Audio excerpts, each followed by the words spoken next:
Welcome to the Panic Room, where we talk about all things panic-inducing. I am the Queen of Panic. Warning, some episodes may contain content that may be disturbing to others. Viewer discretion is advised. Now let the games begin. I looked down at the professionally wrapped box sitting on the wraparound porch. The wrapping paper was red with little Christmas trees all over it.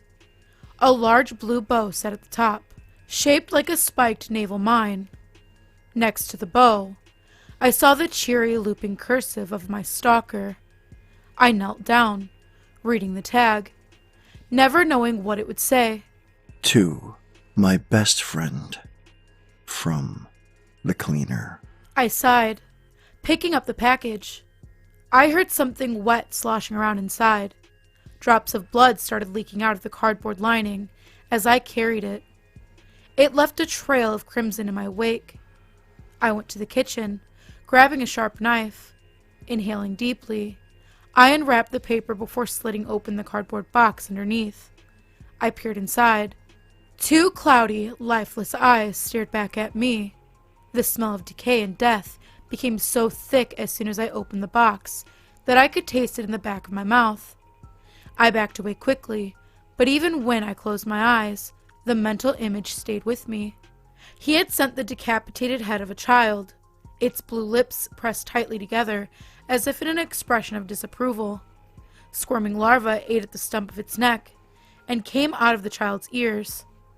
Next to the head, I saw a DVD case. On the front cover in huge spiky letters were the words, "Watch me." I sat in front of the TV, the DVD spinning rapidly in the player. The black screen rippled with static. A jarring cacophony emanated from the speakers, and then, a second later, a face appeared. The Valley Ripper always wore the costume of a Baphomet in these videos. He had on a black robe. On his face, he wore a mask that made him look like a goat. Two giant black horns twisted from his head. The eyes of the mask looked bleached white and dead. "I've sent you a present," he said, using a synthesizer to change his voice. It came through as deep and demonic. "Our game is not yet over. Do you know why I have chosen you?" Because you're a fucking psycho, I whispered to myself. "Because you have potential. I saw it in you the first day we met. You are not like the others. Within you, you have the seeds of the Overman. You have the seeds of greatness. For the last 10 years, I've tried to push you towards self-realization. You have the same power within you that I do, but I did not realize it on my own. My father took what was a formless lump of clay and molded it into a masterpiece. I see now that I will have to do the same with you." Oh God, I moaned. Oh shit. I felt nervous about the ominous promises he made in the video. Moreover, I mourned the loss of life. But most of all, I knew these deaths were all my fault, because, in reality, I could have helped stop the Valley Ripper at any time, but I didn't. I reflected back on how I'd gotten myself stuck in this quagmire. The first time I met the Valley Ripper, I had been roaring drunk. I drank constantly back then. Every night, I would pass out. Undoubtedly, I was an alcoholic. I stopped drinking a few years ago, but not before the poison did inestimable damage to my life and liver. If it weren't for rehab and AA, I strongly believe I would be dead. I remember driving home from some concert. I can't even remember the band now. A friend from work had invited me, and I never missed an opportunity to drink socially. I never missed an opportunity to drink, period, now that I think about it. My friend Ellis pounded me on the shoulder as I downed my second shot of imported Russian vodka. "Woo! Puts hair in your chest," he yelled, trying to be heard over the jarring music. He started laughing, the bright multicolored lights flashing off his glasses. I motioned to his shot. "You next!" I said. He took it down without an expression, slamming the empty shot glass on the wooden counter.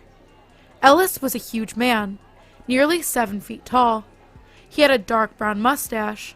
Matching wavy hair ran down over his forehead. Thick muscles covered his arms and legs. His skin looked as white and pale as powdered milk.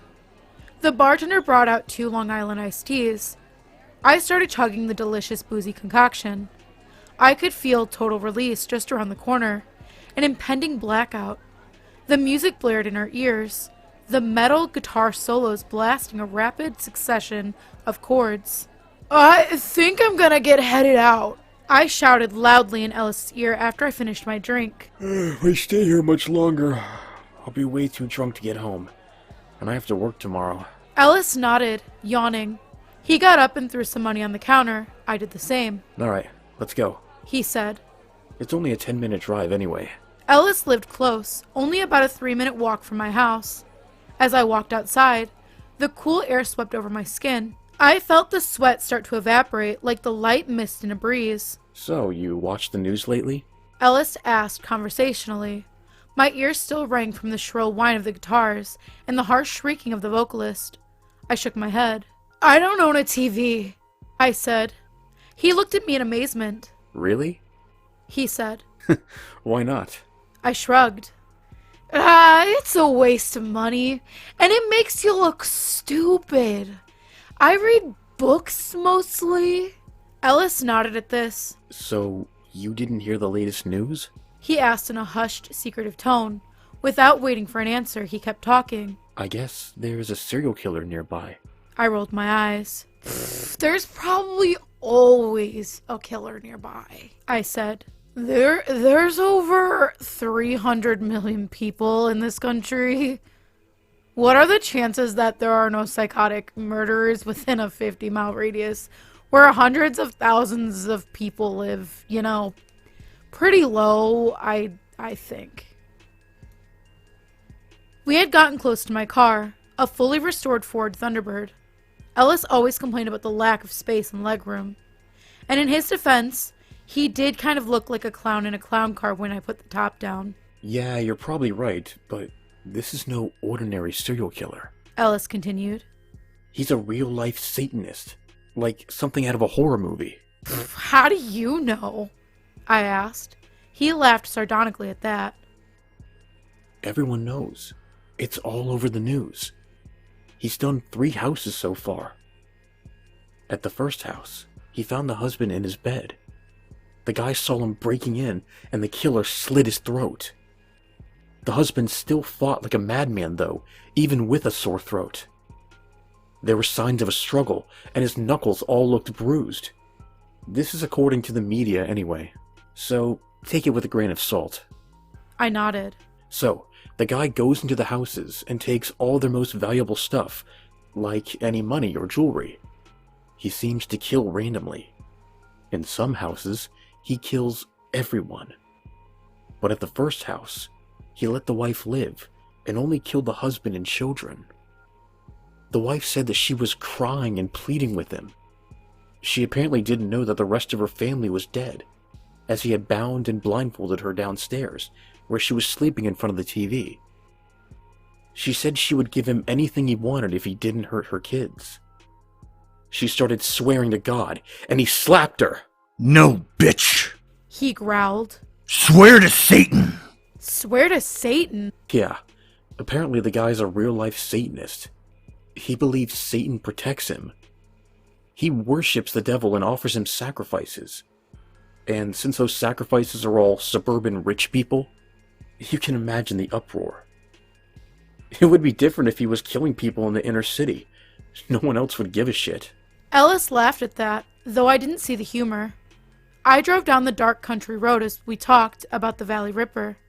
The booze made my head feel light and empty. All my problems seemed to just have dissolved, and I was just happy to be alive. Until the woman started walking in front of my car. I was trying to light a cigarette at the time. If I hadn't drunk so much, I might have been able to save the situation, but by the time I looked up, a collision had become inevitable. Ah! Ellis screamed in panic. Looking up from his phone at the last possible second, I braced for impact. The woman's body smashed into the front passenger side headlight. I heard a tinkling of breaking plastic and glass, accompanied by the revolting cracking sound as the woman's bones shattered. Her body rolled, spinning in midair, and denting my hood. Then she hit the windshield, leaving jagged cracks like lightning bolts. She flew over the car and landed with a nauseating thud on the cold, empty street behind us. I pulled over, putting on the hazard lights. Ellis looked like he was in shock. Is she dead? He asked, gulping heavily. I opened the driver's side door and vomited on the pavement before stumbling out of the car. My heart was beating so fast I thought it would explode, and I had a whining, ringing sound in my ears. I started walking back to the woman. Yes, she was very dead. I could see her neck jutting to the side at a 45-degree angle, like a bird with its spine broken. A long gasping exhalation escaped her body. Then she lay silent. She looked like she was in her early 20s, with long black hair and blue eyes. She had on all sorts of rings and necklaces, many of them with the occult symbols. I saw upside-down pentagrams, the Ouroboros, the Black Sun, and the Ohm symbol. A rather esoteric collection, I thought to myself. Oh shit, I whispered to myself, suddenly feeling very sober. 1,000 thoughts ran through my head a second, and all of them seemed worthless. Ellis stood by my side, one hand on my shoulder. He tried giving comfort, but I only felt disassociated and scared. You have to report this, Ellis said, trying to be comforting. A moment later, his head disintegrated before my eyes. I heard a deafening gunshot. The stump of his neck continued to pump blood for a few seconds before his body fell, his hand sliding down my back as he went. I started screaming, trying to run, but I hadn't gotten more than 10 feet when a hand grabbed me by the arm and spun me around. I saw a man standing there in a black robe with a goat mask over his head. He had a sniper rifle slung around his shoulder and a pistol in his right hand. He tilted his head slightly, like someone curious about a new arrival. Do you know who I am? He asked in a deep, almost robotic voice. He had no inflection to his word or change in cadence. It gave his voice a reptilian quality. The Valley Ripper? I said, feeling very cold. Goosebumps began rising all over my skin, and I started shaking, my hands trembling. He nodded slowly. That's what the media calls me. So I hear. It's as good a name as any. He knelt close to me. I've been watching you. You scam your own coworkers, family, and friends. Steal their money and leave town. How many times have you done it? How long until you got him, too? He pointed at Ellis's nearby headless corpse. I gaped at the man. How did he know so much about me? Don't get me wrong. I admire what you do. The serial killer continued. There is no such thing as right and wrong. The only right in this world is what serves the strong. The only wrong is weakness. You have exploited the weakness of others. This is only natural for superior beings like you and me. I'm nothing like you, I said, spitting the words at him. He didn't seem the slightest bit affected.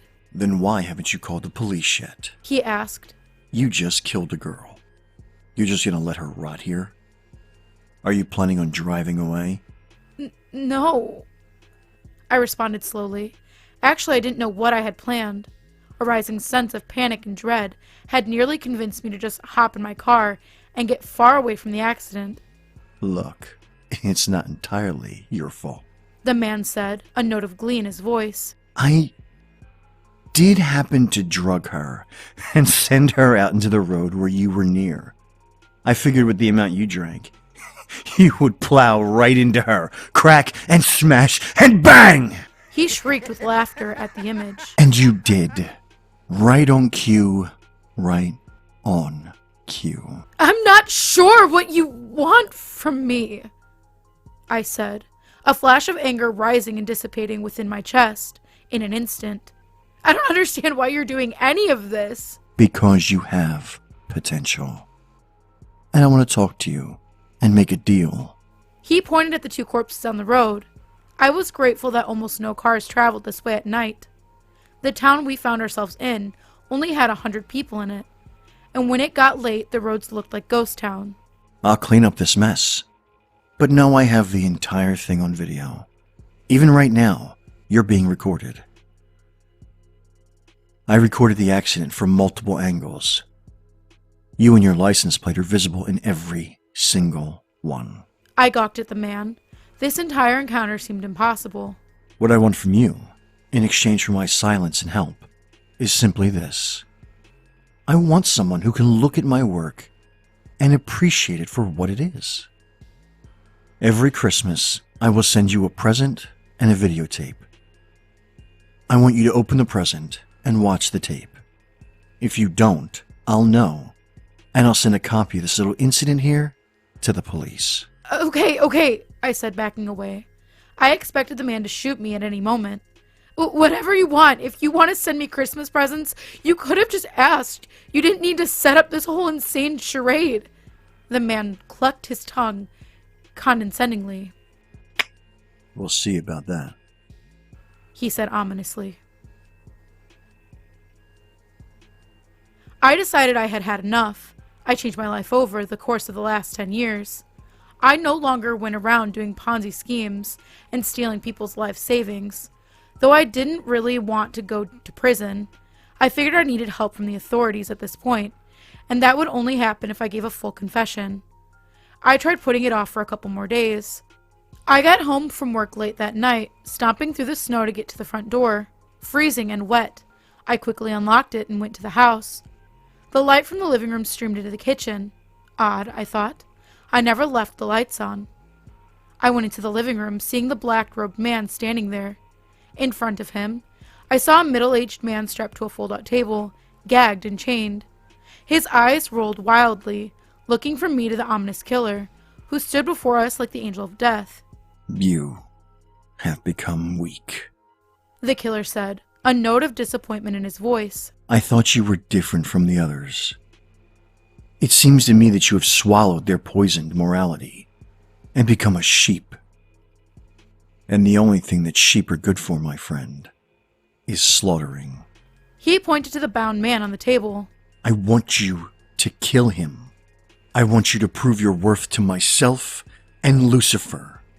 Give thanks to Satan and cut his throat. No! I screamed. I'm done with this game! The killer shook his head slowly. Are you sure? He asked. I nodded, suddenly feeling very afraid. I began to take a step back, intending to turn around and run. The killer pointed the gun at me and fired. It made a soft popping sound, and I looked down to see a dart in my chest. Don't worry, he said, a note of mirth in his voice. It's just a tranquilizer gun. I'm sorry that we have to do this the hard way. He took the sharp knife from the table next to the man, raising it high and plunging it into the victim's throat. The man's eyes widened. A bubbling, gurgling sound started as he choked on his own fluids. The world began to spin and go black. I remember falling on the kitchen floor, trying to crawl away, and then nothing. I awoke in prison, surrounded by countless guards and police officers. They all gave me looks of disgust and hatred. We've got him, one said. Finally, we've caught the Valley Ripper. We found all the knives, guns, and rope used in his house, and even the body of one of his victims. They had also found videotapes, including the one of me hitting the woman. They had found the black robes and mask he used. No one believed me when I protested and tried telling the story. I barely believe it. It's too fantastic, too bizarre.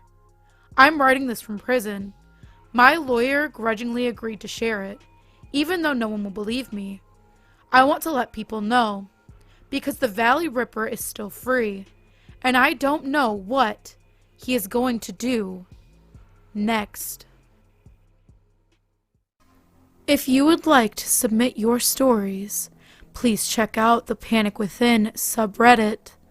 I go over those stories that are submitted, and I go ahead and I narrate them. I say go over, but I narrate all of them.